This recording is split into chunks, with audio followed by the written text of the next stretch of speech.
This is international news in partnership with KTN and Viori. I'm Dennis Aseto.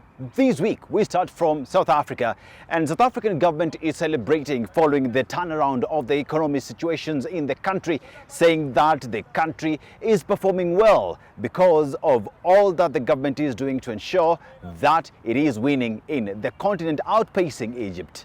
5 years ago, the outlook was stark. State capture had hollowed out critical institutions and weakened state-owned institutions. South Africa had been downgraded to junk status by the last of the three major credit ratings agencies in 2020. The devastation of the coronavirus pandemic, coupled with the Russia-Ukraine conflict, had dealt a blow to the global growth. And in 2023, the Financial Action Task Force had placed South Africa on its grey list. The warning lights were flashing. Public finances were under severe strain and growth had stalled. Faced with this crisis, we chose not to be defined by it. Instead, we turned it into a catalyst for change. We commit to a clear reform agenda we committed to a clear reform agenda and a disciplined fiscal strategy built on three principles: stabilize debt, invest in infrastructure, and spend better. Today, that commitment has delivered tangible results. For the first time in 17 years, debt will stabilize and it will continue to fall in the coming years. The budget deficit has narrowed significantly, and the debt service costs are also falling. The world has taken notice. South Africa has been removed from the FATF grey list. We secured our first credit rating upgrade in 16 years, and borrowing costs have eased, creating space for growth and development. These are signals of restored credibility, of renewed resilience, and of a nation regaining its foot. The lesson is a simple but powerful one. Steady structural reform and responsible public finances are the bedrock of a prosperous and more inclusive South Africa. Honourable members, allow me to turn to the global and domestic economic outlook. The global economy is projected to grow by 3.3% in 2026, broadly in line with last year's outcome. Advanced economies are expected to grow moderately, while emerging markets will continue to anchor global momentum. India and sub-Saharan Africa in particular are forecast to grow more strongly, supported by resilient domestic demand. These developments are unfolding within an unprecedented global trade environment, characterized by persistent geopolitical tensions and shifting trade policies which are reshaping supply chains. In response, we need to diversify our trade portfolios and secure our markets, reduce vulnerabilities to external shocks, and position ourselves to benefit from the emerging global growth centers. Still in the southern part of the continent, right now we are in Zimbabwe, where the government has suspended the export of all minerals in the country, saying that this is for the benefit of the country, that it will do everything because the country must benefit from its resources.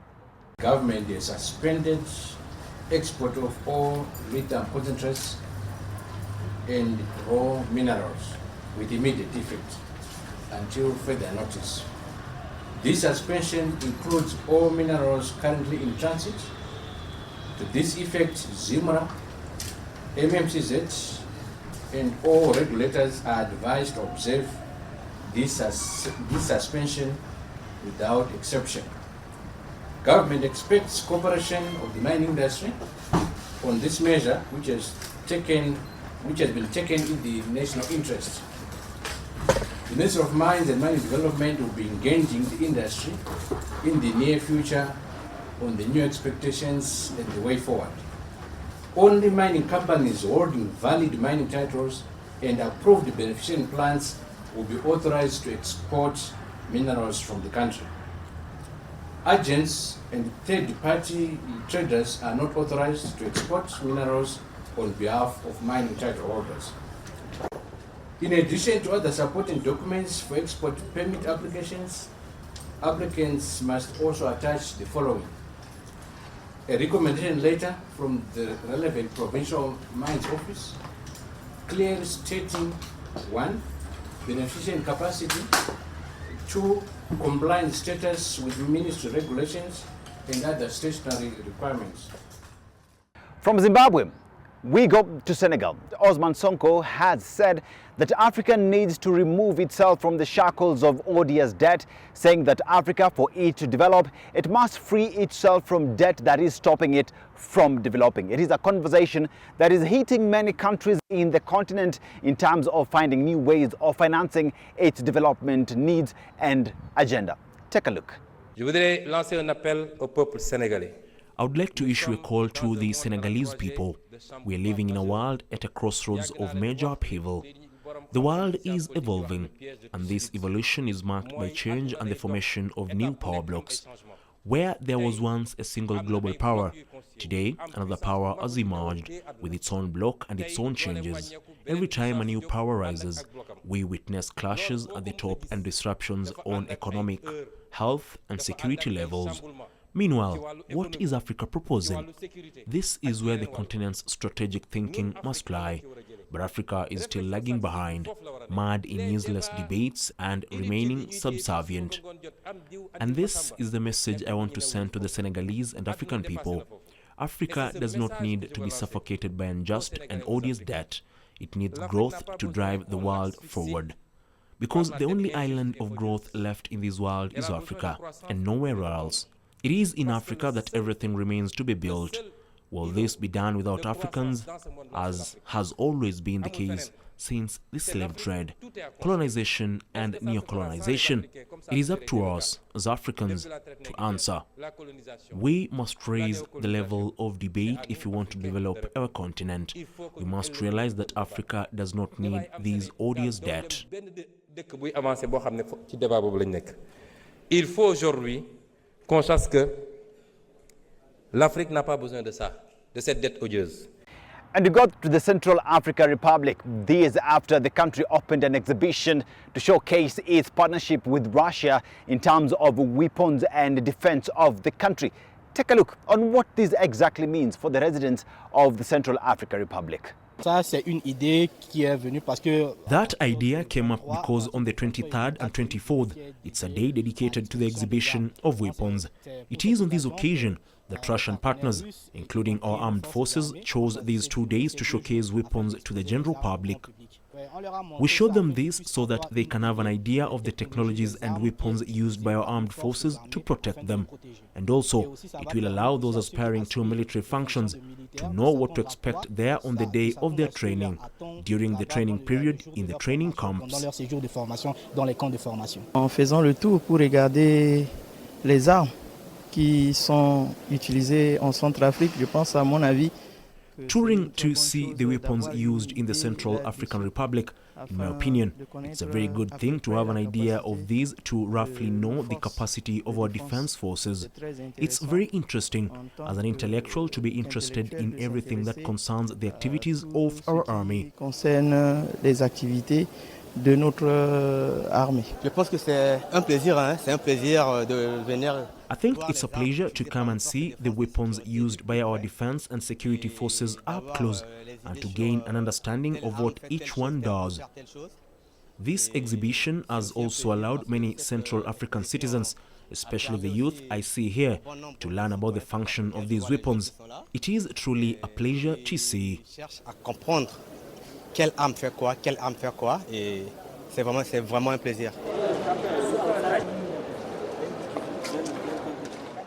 And we go to the western part of the continent. We are in West Africa, and these, as the regional bodies under ECOWAS, have brought together a unit in terms of military prowess, 1,665 officers who are in charge in restoring order in the countries. Take a look, but many say, what exactly will this do in a region that has been ravaged by endless war in the countries? Take a look. The program of the meeting has been deliberately designed to reflect the urgency and importance of our impending regional challenges. Our deliberations will review the implementation of decisions from the previous meeting, assess progress towards the activation and operationalization of the ECOWAS force in this collective mode, and examine key issues relating to contingent oil equipment, logistics sustainability, and operational readiness. Thank you very much.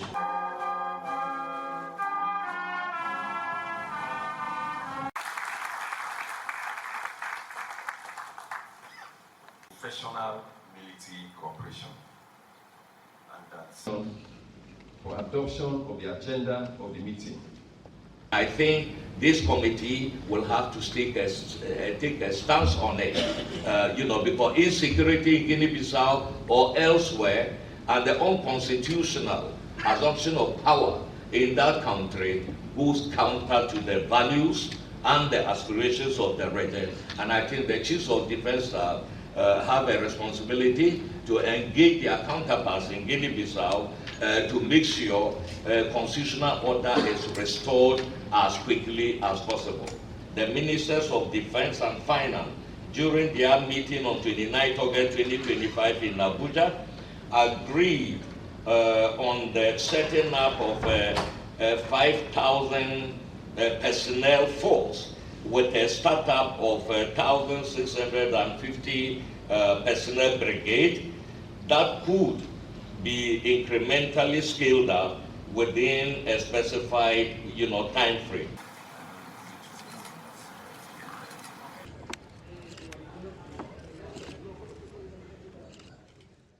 And we are in Peru, where 17 families have received bodies of their loved ones who were killed during the war between 1980 and 2000. They say that they have been severely punished, but that it is time for them to lay their loved ones to rest and for life to continue as normal. It is a ceremony that has a lot of feeling. It reaffirms the work being carried out by the Public Prosecutor's Office, specifically with the Specialized Human Rights Prosecutor's Office, in permanent coordination with the Institute of Legal Medicine and Forensic Sciences and the Directorate for the Search of Missing Persons of the Ministry of Justice. It is work that has made it possible to restore dignity to the victims of violence of the 80s and 90s.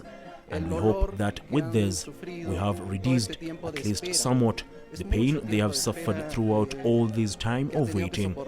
It is a long time of waiting that the victims have had to endure.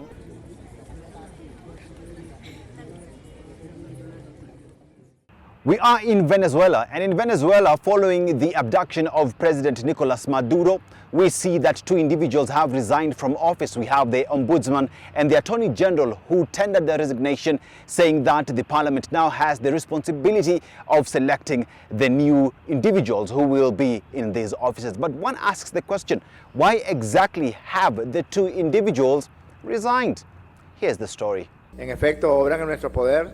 In effect, we have in our possession formal letters addressed by the Attorney General of the Republic, Dr. Tarek William Saab, and by the Ombudsman, Dr. Alfredo Jose Ruiz Anguilla, in which they express their decision to resign from their respective posts as Attorney General of the Republic and as Ombudsman of the Bolivarian Republic of Venezuela. The constitutional procedure stipulates the need to designate a nominations committee, as established in the Article 279 of the Constitution of the Bolivarian Republic of Venezuela and in Article 23 of the Organic Law of the Citizen Power. I must also point out that, in the case of the Office of the Attorney General of the Republic, what the procedure establishes, let us call it traditional or typical or expedited, is that whoever owes the post of Deputy Attorney General of the Republic temporarily assumes the position until the entire established constitutional procedure is completed. The fact is that there is no Deputy Attorney General, male or female, and in compliance with the constitutional and legal precept that he who can, the greater includes the lesser, and that the body that appoints the Attorney General and that appoints the Deputy Attorney General and that appoints the Ombudsman is the National Assembly of the Bolivarian Republic of Venezuela. We are going to proceed to select an acting official, male or female, for both posts, while the nominations committee is activated. War is a subject that continues to hit the headlines across the world. In Geneva, an attempt to have peaceful conversations between US and Iran took center stage. But not only that, there are also talks between Ukraine and Russia. All these to ensure that peace is realized in all these nations.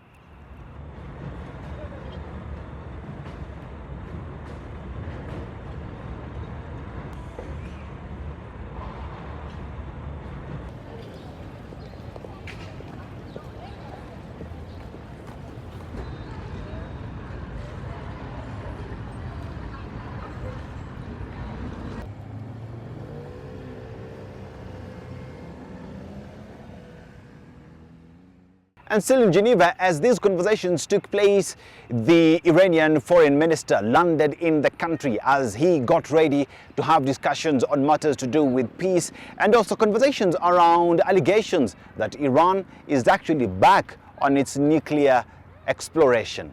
Take a look.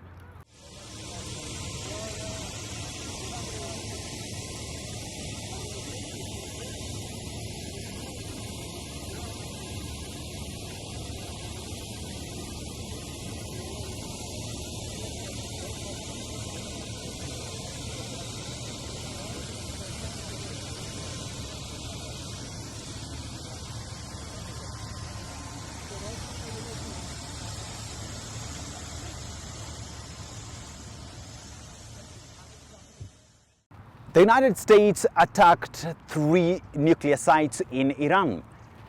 Vice President J.D. Vance says that they have evidence that Iran is trying to rebuild itself in terms of nuclear exploration in the country, and that the United States is cognizant of these even as they get into conversations in Geneva. Take a look.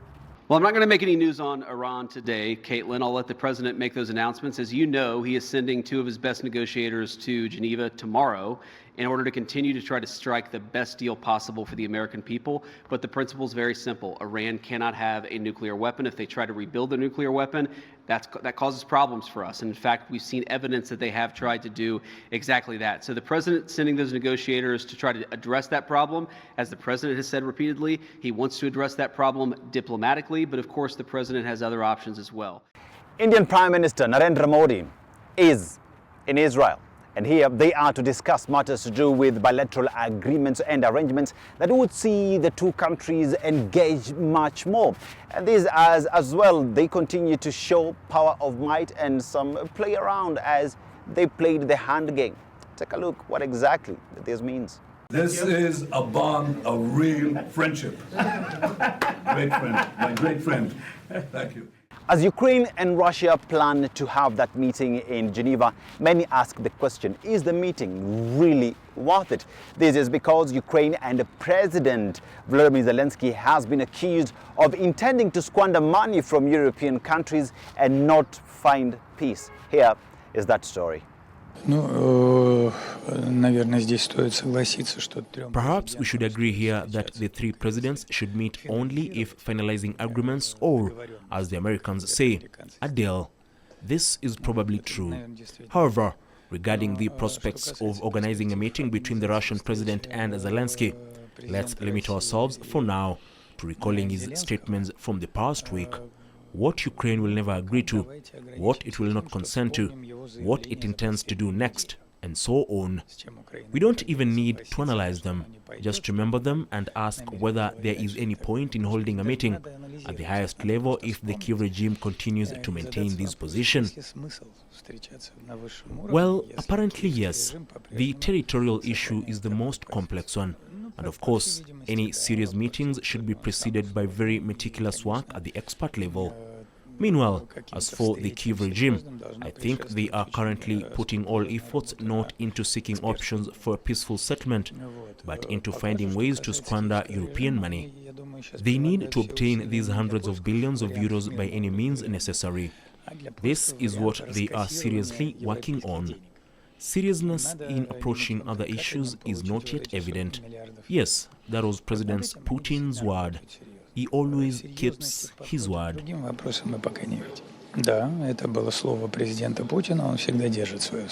Still on the war in Ukraine and Russia, and the Slovakian Prime Minister has told of President Volodymyr Zelensky that he cannot come to conversations with conditions, that there are protocols that will be followed, that he must come in with clean hands in order to find peace in the country. Take a look. Znovu, aby neboli žiadne pochybnosti, máme pouzatvárané záväzné zmluvy. The main argument President Zelensky uses regarding gas and oil is that by purchasing this oil and gas, we are helping the Russian Federation to finance its military activities in Ukraine. This is Mr. Zelensky's main argument. Why doesn't it apply to France and others who are buying liquefied gas in such volumes that in 2025 the volume of liquefied gas purchased from the Russian Federation is significantly higher than it was in 2024? Meaning, during the war, during the escalation of the war, it's not that the share of gas Western states are buying from the Russian Federation is decreasing, it is rising. Does the United States buy enriched uranium from Russia? Yes, they do. So how am I supposed to accept it from President Zelensky, who thinks he can do anything? But you Slovaks cannot, because by doing so, you're financing the Russian Federation. I am not 3 years old, nor was I born yesterday. I know exactly what's going on. So under these circumstances, please, this is the most crucial argument that needs to be stated. We are pursuing our own interests. No jednoducho sa pravdepodobne domnieva ukrajinský prezident, že si bude robiť, čo chce, ale on sa veľmi, opakujem, veľmi mýli. As conversations between Russia and Ukraine continue, there is concern that that might not see the day after a party in the bloc of 27 countries vetoed the arrangements and agreements in the European Parliament. But even while at that, President Ursula von der Leyen has told Ukraine that it needs to hurry up and repair its pipes so that normalcy can return to the region. Take a look. Question of the sanctions, as you know, there is no agreement yet. They're still being discussed. Of course, anything which was part of the proposal from our side, from the Commission, there is a reason to make it part of the package. But then, of course, all of it is subject to discussions with the Council, and that's where we are. So we don't know, and we cannot pronounce ourselves on whether that specific element is still will be part of the final package. There we need to really wait for the final adoption to see what will be the final elements of the 20th package of sanctions. This was something that the President von der Leyen yesterday said very clearly. She referred to the fact that the loan to Ukraine, the 90 billion euro loan, was agreed by the 27 heads of state and government at the European Council, that they have given their word and that their word cannot be broken. And the President also reiterated and reassured, as you say, that we will deliver on the loan one way or the other, and that there are different options and we will use them. All the leaders of the EU countries gave their word and also Prime Minister of Hungary, Viktor Orban, who is now taking this word away. Is the President von der Leyen going to talk to him? Maybe there is some meeting scheduled or a phone call to push him, to talk to him, to ask him about the position, about the plans? Thank you. There are ongoing discussions. I cannot confirm whether there is a specific discussion between President von der Leyen and Prime Minister Orban, but there are clearly discussions ongoing with Prime Minister Orban on this very same topic at various levels, for sure. President von der Leyen also said that she was asking for the repairs of the pipeline which were destroyed after the Russian attacks. Maybe we should always remind the source of the destruction of the pipeline. President von der Leyen asked them to be accelerated, and yes, this has been brought up in the discussions with President Zelensky.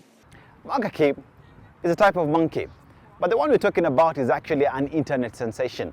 But in this specific zoo, many have traveled far and wide to come experience what Punch has to offer. But while at that, it was raining, and in that, a zookeeper came through and was seen as Punch was hiding from the rain in this zookeeper's ride. Just why exactly is a monkey so important and such a big sensation? One asks the question, what are you doing with your social media?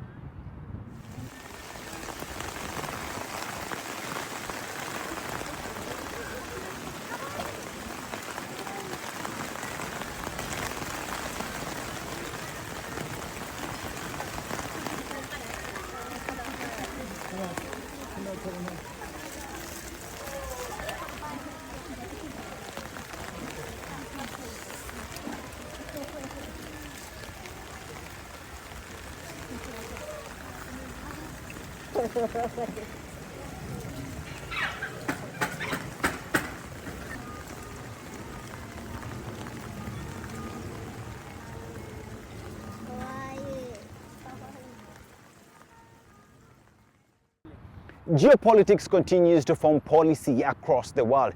It is why I, Dennis Aseto, KTN, in partnership with Viori, will forever bring you the best coverage on matters to do with international news only on International Roundup.